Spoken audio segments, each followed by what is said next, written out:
me parecía un poco no neutral. ¿Aló? No neutral. Es decir, yo veo que los otros en general, pues obviamente tienen una visión filosófica, religiosa, hablar lo que quieran, pero como en general venden la idea muy neutral. Pero en este caso ustedes notarán en Santo Tomás que no es neutral, que está muy sesgada esa idea a una cosa, que es muy religiosa. Sí, exacto, digamos ellos, pues lo que decía era básicamente eso, como que bueno, que cuando se trata del intelecto, entonces Santo Tomás lo que decía era que, bueno, después de atraer las ideas de los conceptos, ya los lleva al campo espiritual y que ese proceso hacía que el mismo hombre se reconociera dentro de ese campo espiritual, pues con las ideas y percepciones que tiene sobre sí mismo. Es muy parecido a Platón. Sí, ¿estamos o no? Sí, es muy espiritual la cosa, es un mundo por allá, como muy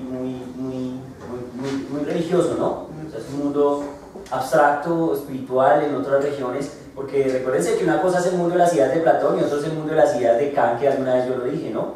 Una cosa es meterse a la mente, a la razón con Kant, y otra cosa es meterse al mundo de las ideas de Platón, que es como un mundo como real, ¿me entienden? Como un planeta, pero por allá. ¿Se me va a entender? ¿Sí? Como un cielo estilo religión, ¿no?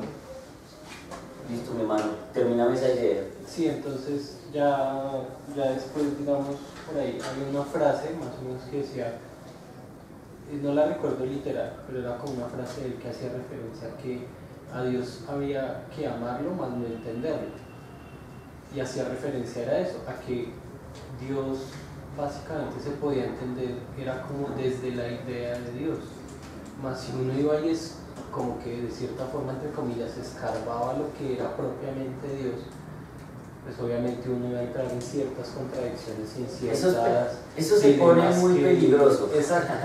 Y parece que él lo entendía también de esa manera. Sí.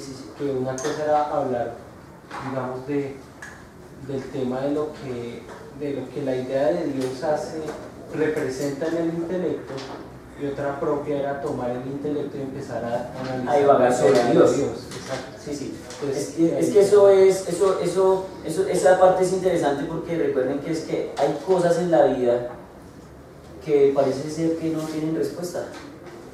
¿Aló? Y ahora les pregunto, y volví, maldita sea yo porque soy tan repetitivo, pero entonces volvería a decir algo que ya he dicho, y es, por ejemplo, en el caso de la teoría del conocimiento, ¿sí estamos? Es una cosa que lleva pues, varios años dándole vueltas el mundo. ¿Está de acuerdo o no? No es una cosa de 3 días, sino es una cosa que lleva un buen rato, ¿cierto? Que ya hemos probado, llevamos recorriendo desde cuándo, como desde el año 300 antes de Cristo hasta más o menos estos días, llevamos en 1900, 1800, ¿estamos de acuerdo o no? Y nadie ha podido, ¿qué? Pues difícilmente comprender o entender la idea. Y entonces me queda una inquietud, y es, ¿será que eso es muy, insisto, yo que meto cosas, mezclo cosas así, está raro? ¿Será que ese problema tiene solución? Pues es que, digamos, que tiene que ver con lo que me está diciendo este man de Dios. Discúlpame un segundo, porque si la pregunta a Dios tiene solución, así como la pregunta a la teoría del conocimiento, o qué es conocimiento, cómo adquirimos conocimiento, en fin, ¿tiene solución? ¿O será que nos hace caer en un problema, no sé, así como matemático de incompletitud de esas barbaries? Entonces me dice, bueno, no, lo que pasa es que, ¿qué tal que yo le esté dando un problema que por más que yo quiera, nunca tenga solución? Bueno, yo pensaría que de mi opinión, nunca se debería encontrar respuesta a esa inquietud. ¿A la teoría del conocimiento o a Dios? A la teoría del conocimiento. ¿Por qué? ¿Es mejor no saber? No necesariamente eso, sino lo que hago referencia es que esa misma pregunta que acaba de decir es la misma esencia del estudio de la teoría del conocimiento, que ha generado todo ese tipo de antagonismos, de reconciliaciones, de nuevamente alejamiento, nuevamente distanciamiento. Entonces la misma riqueza que permite que actualmente hoy en día se estudien esas cosas, porque si ya se le daría solución, pues eso no se Se acabó. Se acabó. Es como una vez, no sé, un capítulo del Futurama. ¿Cómo? No, que Pero si esto es serio, señor. No, mentira, sácale mi hermano, se ve. Que entregaron el último premio Nobel de Física. Todo ya está hecho, ya. Para que se entrega más premio Nobel, ya todo está hecho. Pero surge algo, una pregunta, ¿no? ¿Y por qué sucede eso? Y permitió que aún se siguiera nombrando más. Es decir, para mí nunca sería contestar, ¿sabes? Pero o sea, para usted es mejor no saber. No saber. Sí, ¿Qué es Dios? Dios lo podemos ver desde el punto de vista cristiano, otros lo ven como el gran diseñador del universo, como un genio matemático, físico, que otros lo ven como una deidad, tiene unos poderes. Es decir, me parece que eso es la riqueza que permite discutir esas cosas. Al dar respuestas, pues ya todo sería homogéneo. ¿Sabe qué, mi hermano? Mire que eso nos reafirma algo que ya hemos dicho hace no sé cuántos días, hace no sé cuántas horas. Y era bueno, sí, obviamente es que si llega a un punto donde ya todo se sabe, pues nos vemos. Y particularmente en el ámbito, en este curso, les presento el curso de teoría del conocimiento, este curso que se llama epistemología. Ustedes notarán que en este curso, al parecer, no ha pasado nada. Es decir, pues hemos echado carreta, hemos hablado, hemos mirado movimientos, teorías, pero particularmente está pasando lo que vos dices, y es, ahí se va, no hemos resuelto nada. Nosotros acostumbrados a que si esta es la fuerza, esta es la masa, calcule la aceleración, si este es el modelo, si este es el campo, calcule tal cosa, y uno calcula y ya todo está resuelto. ¿Está de acuerdo o no?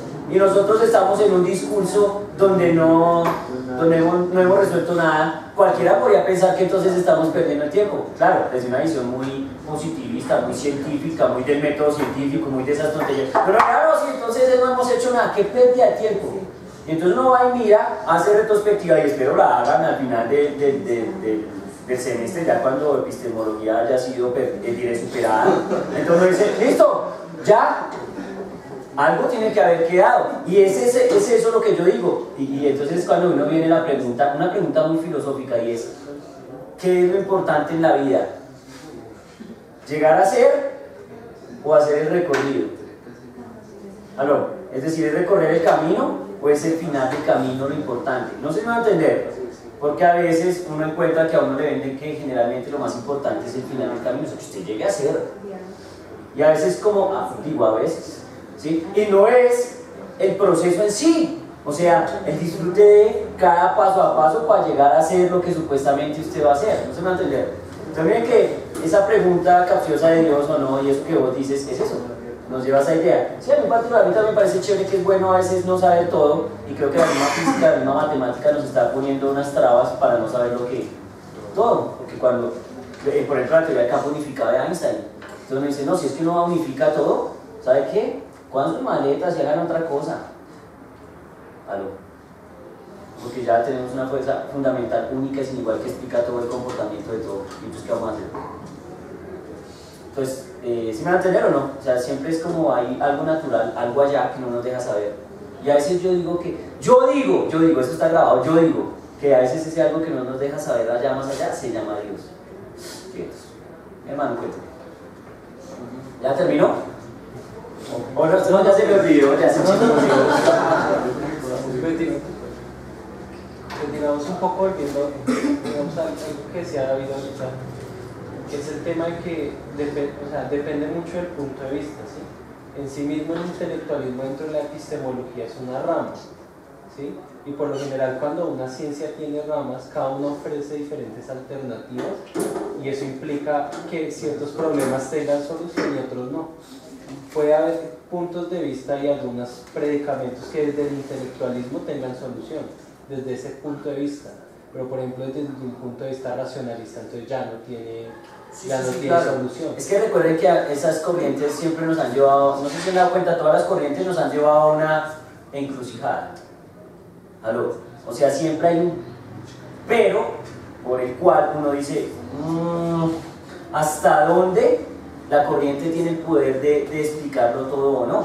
Y siempre uno les encuentra Pero hay algo que uno dice, no, pero espere, porque es que de todas maneras, ¿cómo es posible que solo los sentidos me definan a mí el mundo si realmente la razón tiene que jugar un papel importante? Y luego entonces dice, no, mentiras, pero ¿cómo es posible que la razón pueda definir todo cuando los sentidos están en contacto con ese algo que yo quiero estudiar? Entonces no puedes. ¿Sí me entienden o no? Entonces uno dice, y lo chévere de estas cosas es que empezaron muy radicales y se han ido centralizando un poco. No sé si se dan cuenta que eso empezó muy radical. Empezamos el curso con unas visiones muy radicales, así. O es una, o es la otra. Luego cómo se ha ido conciliando, porque pues toca ir conciliando y parece ser que es como el mejor camino del Señor. Ahora sí, mi hermano, dígame, ya que leyó, pásame mis hojitas. No, me pásame mis hojitas. ¿Qué leyó? Intelectualismo. Intelectualismo, ¿qué leyó? Ah, pero eso yo lo ayudo.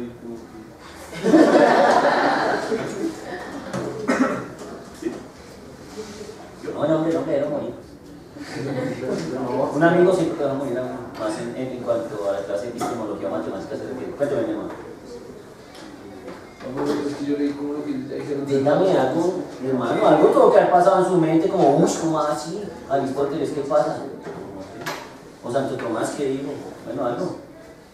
Acaba de leer, lo vi leyendo un discurso salvaje aquí. Oiga, mira, hasta parecía Mario Bunge, ¿no le sorprendió? No hace nada, pero. Oiga, ¿y eso? No pensé que era lo mismo, o sea, sí, que el intelectualismo trata como de hacer ahí la. Ya sabemos, cuéntenme algo nuevo. Eso fue lo que. Bueno, entonces miren, vamos a hacer una cosa. Hicimos una leída aquí a una definición corta de esto. Miren que aquí hay una parte que a mí me gustó, que era la parte marxista. Ustedes que les gustan todas esas cosas revolucionarias, ay, no sé qué marxista. Entonces, vamos con este juego. Dice, se denomina intelectualismo a la postura de quienes dan al intelecto preeminencia frente al afectivo y frente a lo volitivo, por extensión a cualquier exageración del papel del intelecto. El intelectualismo se basa en el supuesto de que la realidad es racional o inteligible y por lo tanto susceptible de conocimiento racional, sea esta exhaustivo o no. Entonces miren que aquí hay una parte que dicen, obviamente tienen cuidado, o ellos hablan de esas corrientes que le dan mucho peso a la razón. ¿Estamos? O sea, como que creen que todo con la razón se puede. Entonces Tomás dice, no, espere, porque es que los sentidos juegan un papel demasiado importante como para decir que solo la razón puede, que es que lo que se va en contraposición a Kant, aunque Kant no está solo con la razón, 100% razón, porque no es racionalista, sino está por ahí. ¿Estamos? Entonces eso es chévere. Este tipo habla del ámbito ético y habla de Sócrates, eso ya lo mencionamos. Desde la filosofía del conocimiento, que es lo que a nosotros nos interesa, ¿estamos de acuerdo? Entonces nos dice, mire, el intelectualismo es una corriente epistemológica que sostiene que la base del conocimiento la forman conjuntamente la experiencia y el pensamiento. El intelectualismo sostiene que hay juicios lógicamente necesarios y universalmente válidos, no solo sobre objetos ideales, sino también sobre objetos reales, derivados de la experiencia.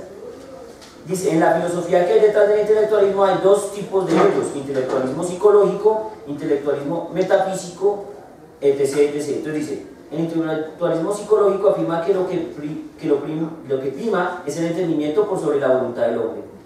El intelectualismo metafísico contrasta el pensamiento de lo que es real con la creencia ciega. Ahora es el intelectualismo teológico, que ya lo vimos por ahí, se basa en justificar o defender las situaciones con la supremacía del entendimiento divino sobre todas las otras posibles formas de justificación de los hechos. ¿Estamos? Recuerden que ahí estábamos, ya vimos que estábamos embebidos en otras ideas.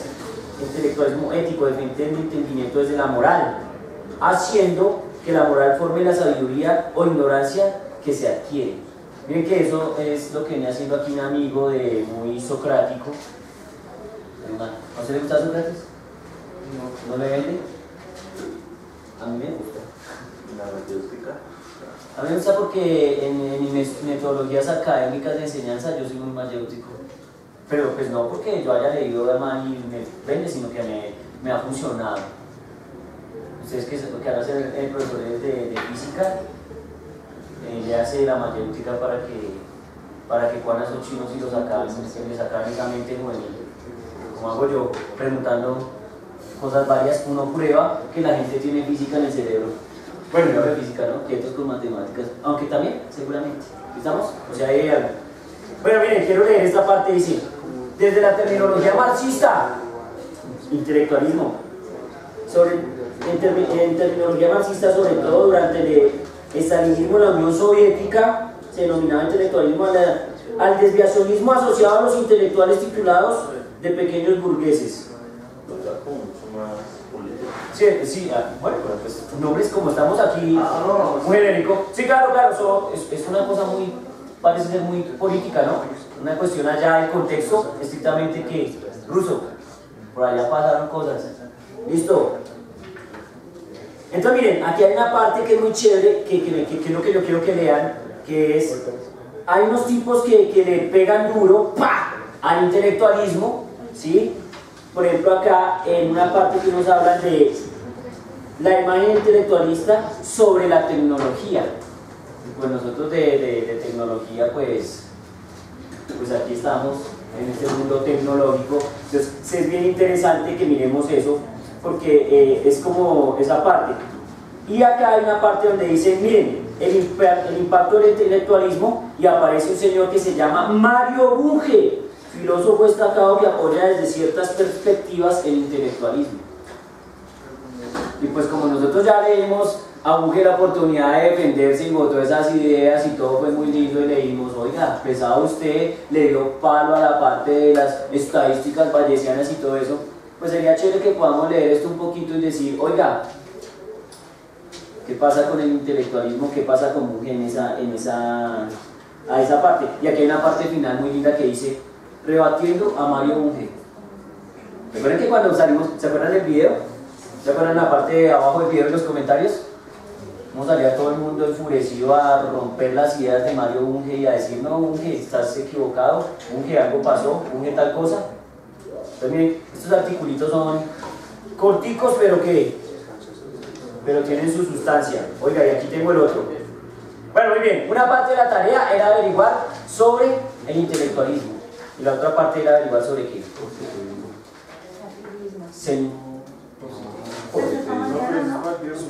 ¿Qué positivismo es que para mañana? Positivismo y negativismo. ¿A lo bien? Oiga, me hacen sentir hasta mal. Bueno, entonces vamos a hacer un juego. O sea, eso me muestra una cosa, ustedes son bien chichas. Dejan todo para el final. Muy bien. No, profe, no hemos leído. Falta un día, pero yo positivismo, no sé ni qué es eso. Aunque lo hago todos los días. Muy bien, no, tranquilo, tranquilo. Entonces, bueno, está bien, entonces miren. Porque aquí yo tengo lectura de qué? De Augusto Comte y del señor Henry de Saint-Simon, franceses, ¿cierto? Que nos meten en la idea de que del positivismo, y es que yo sí quiero, eso que quizás es lo que he estado esperando, he estado ansioso desde el primer día de clase, que lleguemos a un punto donde miremos el positivismo, leamos, entendamos y luego nos sentemos y digamos, bueno, resulta que yo tengo mis profesores de matemática pura, resulta que yo tengo mis profesores de licenciatura en física, y ahora bien, conociendo estas corrientes filosóficas, ser capaz de decir en qué corriente filosófica lo han metido a usted respecto a la ciencia, ¿no? Respecto al conocimiento, qué es lo que usted en definitiva va a vender o va a producir o va a trabajar. ¿Se va a entender? Ahí está el reto del asunto. Entonces vamos a hacer una cosa. Vamos a dejar esto hoy ahí en la fotocopiadora para que lo lean. Positivismo y este divertido. Antipositivismo. Es que ahora sí, como hubo gente que buscó, incluso lo dijimos cuando iniciamos, que es, hay que buscar positivismo, buscamos positivismo, dijimos, sale de una, buscamos negativismo y salió un resto de gente diciendo, mi hermano, sea positivo, mejore su vida, mejore su vida. Así, bueno, muy bien. Entonces resulta que nosotros estábamos era en búsqueda de negativismo filosófico, y entonces, ¿qué encontró el negativismo filosófico? Y el negativismo filosófico, pues de lo que entendí, porque no, o sea, ¿Se puso muy pesado? Pues, para mí sí. Dice que está ligado a un criterio lógico el cual tiene que ser completamente verídico, pero así también debe ser absoluto. Entonces yo estaba viendo como hacia la parte matemática, y si digamos se alcanza a ingresar hacia la parte matemática, porque un pedazo lo dice, que lo que busca el negativismo como tal es buscar un absoluto de todo, lógicamente, para que así mismo se encuentren realidades. Ok, pero tienen que tener cuidado, ¿no? Porque entonces, y no sé, yo digo así, no sé, si es un momento en que hay una cosa que se llama negativismo filosófico, pero hay otra cosa que se llama pesimismo. ¿Aló? Y otra vez encontrarán, sé positivo, mejora tu vida, algo, si estamos o no, pero hay unas corrientes filosóficas pesimistas, y entonces no sé, más por lo que vos estás diciendo, si están asociadas al negativismo o no, porque corrientes pesimistas hay, y la gente las ha consumido, ¿Cómo es la vuelta? Sí, gracias. No, yo sé que estás hablando de esto, ¿sí o no? Por eso, que cuéntanos un poco de qué es lo que estás comentando ahí, que vos me dijiste algo de Hegel. Sí, que digamos... Sí, ya, de ahí viene lo que está hablando. Hegel, a ver. Que no se puede tener como, no podemos tener un conocimiento real, más o menos por lo que entendí, y me acordé del escepticismo, pero estamos tratando de encontrar como la diferencia entre escepticismo y negativismo, creo que es no sé bien. Sí. Ese es chévere porque miren que algo pasó, yo tampoco sé, no me miren, no me miran como, profe, díganlo, pero miren, es que hay un momento, hay un punto donde pasa algo y es, uno está esperando eso y gracias a Dios pasa, y es que surge